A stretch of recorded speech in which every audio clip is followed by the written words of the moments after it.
Olá, seja muito bem-vindo, eu sou Carlos Henrique Carneiro e você está no canal de literatura. Resenhas de livros, também história da arte e dicas de produção de texto. Hoje com o mestre, sim, história da arte, mestre Vitalino Pereira dos Santos. Vamos conhecer um pouco do seu estilo e por que tão famoso. Vitalino Pereira dos Santos nasceu em 1909 na região de Caruaru e lá faleceu em Alto do Moura. Nasceu em 1909 e faleceu em Pernambuco em 1963.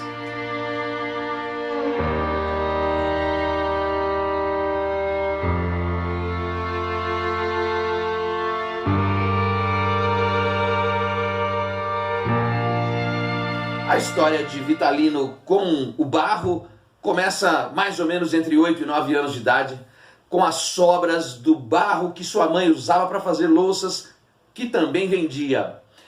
Ele acaba pedindo para o seu pai levá-lo até a feira de Caruaru para que ele pudesse vender suas peças. Vende as primeiras que faz, um burro, um bode, boi, algo do tipo.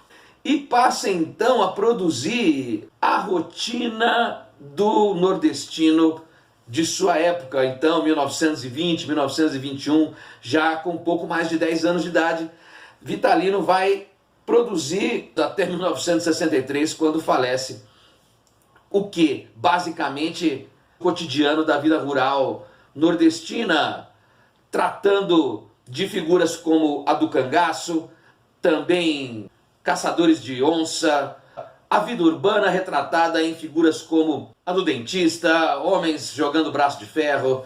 Existe tanto o cotidiano urbano como o do meio rural. Vejamos algumas peças de mestre Vitalino.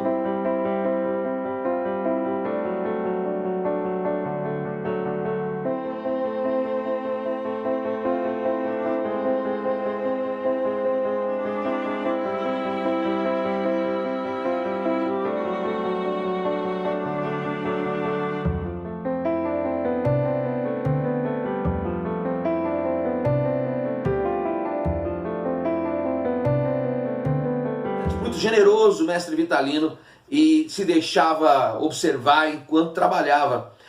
Vale a pena fazer esse destaque, não apenas pelo caráter artístico, expressionista de suas obras, pois ele faz conjuntos, peças com grupos de pessoas, animais e pessoas, e isso desde sua juventude vai lhe oferecendo mais possibilidades de venda para essas peças. Há uma diferença, então, entre o que Vitalino fez e aqueles seus parceiros de trabalho na mesma época.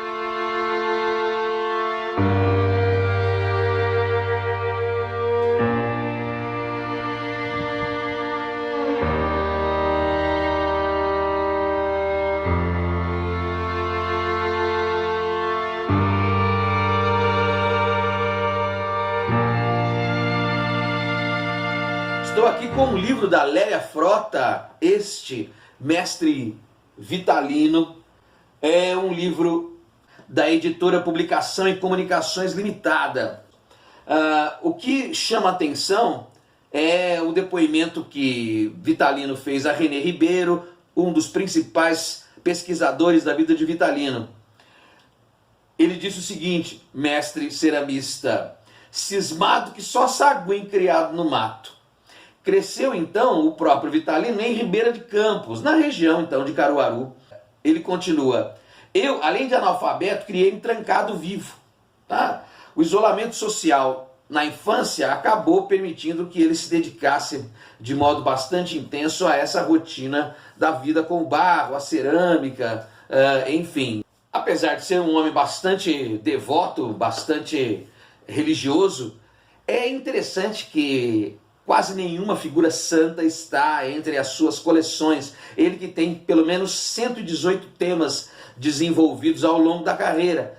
E não é a figura de santos, anjos, que vão fazer parte desse conjunto. Porque se considerava pecado queimar essas figuras no forno. Ele dizia: vamos deixar para os imaginários essa história dos traços de santos e anjos. É bem interessante. A história de Mestre Vitalino vai ganhar muito espaço em 1947, quando Augusto Rodrigues, um pesquisador e também artista plástico, organiza uma exposição no Rio de Janeiro, no museu.